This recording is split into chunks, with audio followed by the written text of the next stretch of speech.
देखेंगे राना तजम्मुल वसीम की रिपोर्ट के मुताबिक, जहां लीड्स हाई स्कूल के तुलबा और तालिबात पिकनिक मनाने के लिए दराए चनाब पहुंच गए। स्कूल स्टाफ में इमरान सुहेल, मकसूद अख्तर, जवेद अरशद, सफदर हुसैन, राना फैसल, इलियास, मुजाहिद हम्माद शामिल हैं। दौरान सैर तफरी स्टूडेंट्स के लिए खाने का इंतजाम भी किया गया।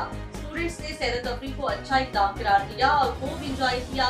स्टाफ और स्टूडेंट्स ने चिलागाह बो अली कलंदर पर हाजिरी दी और मुल्क की सलामियत और तरक्की के लिए दुआएं की।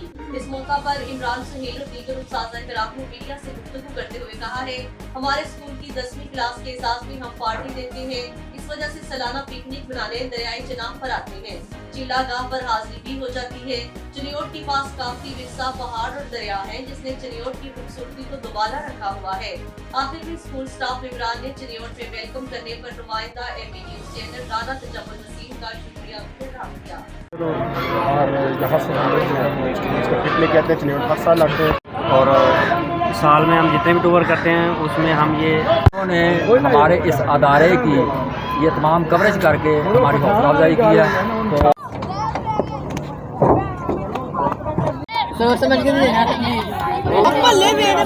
करते के साथ ही कब जाना प्रोग्राम बनाएं। हम और बच्चे यहाँ पर आकर बड़े पुरजोश होते हैं।